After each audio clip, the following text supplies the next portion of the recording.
At dahil sa maraming nagtatanong at interested na magiging karpintero sa cruise ship o sa barko, ay sasagutin natin ang mga tanong nyo based sa aking experience. Disclaimer lang po, ito po ay base po sa aking experience. So ito ang mga nagbigay ng comment or nag-post sa ating YouTube channel nating sasagutin. Base kay Ron Sraghonan 8634. Hi, good video. What are the working schedule hours of a carpenter on board? Ayon din kay Atadareges 4828. Ganon din ang tanong niya, how many hours work at ship? Based sa aking experience ay meron pong 10 oras ang binabayaran ng kumpanya. Every isang araw dapat maka 10 oras ka, pero including na ang break time nun, 1 hour sa tanghali, saka 1 hour naman sa gabi, o di kaya may 30 minutes break every isa-isang araw. Balint ng 10 hours na bayad. Meron bang babae na karpintero na nag-work? Tanong naman ni Bok G 2019.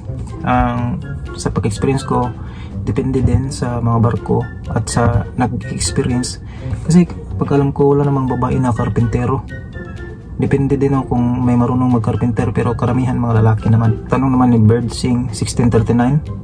How much do you earn a month work as a carpenter in a cruise ship? Sa dollars, depende pa rin sa kumpanya, no? Sa minimum yan ay $2,000 every month. So ibig sabihin, kung i-convert natin yan sa piso, depende sa palitan, kasi ang $1,000 is 50,000 yan kung 50 ang palitan. Pero ngayon di ko alam kung magkano palitan, 55, so mas lalaki pa. Pag 2,000, so ibig sabihin nasa 100,000 per month. Sobrang laki na. Ayon naman kay Zander Jubairi, saan po pwede mag-apply carpenter sa barko? May in situ po ako. Kung may in situ ka at may experience, ibig sabihin pwede ka mag-apply as a carpenter. Pumunta ka lang sa website ng POAA, i-search mo lang sa Google, andun lahat ng mga license na mga manning agency nga pwede mo pag-applyan. Basta yung agency na yun ay may mga cruise ship karamihan, pwede ka mag-apply doon as a carpenter. Sabi naman ni Ronel Maclay, Dol, pahingi ng tips sa question and answer sa interview for applying for assistant carpentry. So okay, ako nasubukan ko ding mag-assistant carpenter kahit na deck yung department, pero pwede ka mag-cross training, no? Kung marunong ka mag-carpentero. So based sa mga pinagtatanungan ko na mga carpenter on board, so karamihan ng tinatanong is yung experience mo talaga. Kung ano yung experience mo, kung nag-land based ka ba o nagbabarko ka dati, o kung sa atin ka lang nagtatrabaho. So ang unang-unang tatanong yan kung gaano kataas yung experience at ano ang experience mo kung galing ka ba abroad. Pangalawa yan is yung mga tools and equipments na ginagamit mo. Kung anong yung mga equipments na marunong ka, tulad ng mga drills, mga simple na mga equipments like mga jigsaw or mga ginagamit sa pagkarpenter, so or mga heavy equipments pa. So isa yan sa mga tinatanong.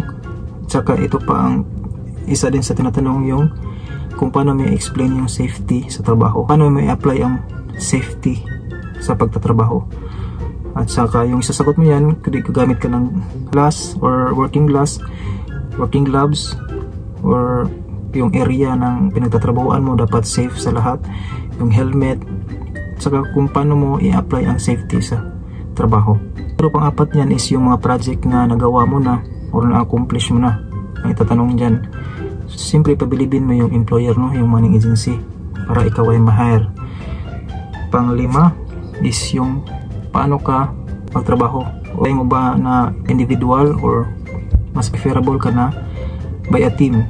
Kung marunong ka ba may kasama, marunong ka ba sa teamwork. So isa lang yun sa mga pinaka-importanting tinatanong pag ikaw ay nag-a-apply sa isang carpenter. At pinakamahalaga dyan sa lahat, itatanong kung ano yung mga papeles, documents mo na hawak. Yun lang at maraming salamat, at huwag kalimutan na follow o i-subscribe po sa aking YouTube channel para sa mga susunod pa na mga i-uploads ko tungkol sa mga nagtatanong. Kung may tanong man kayo, mag-drop lang kayo sa comment section, at maraming salamat. Hanggang sa muli.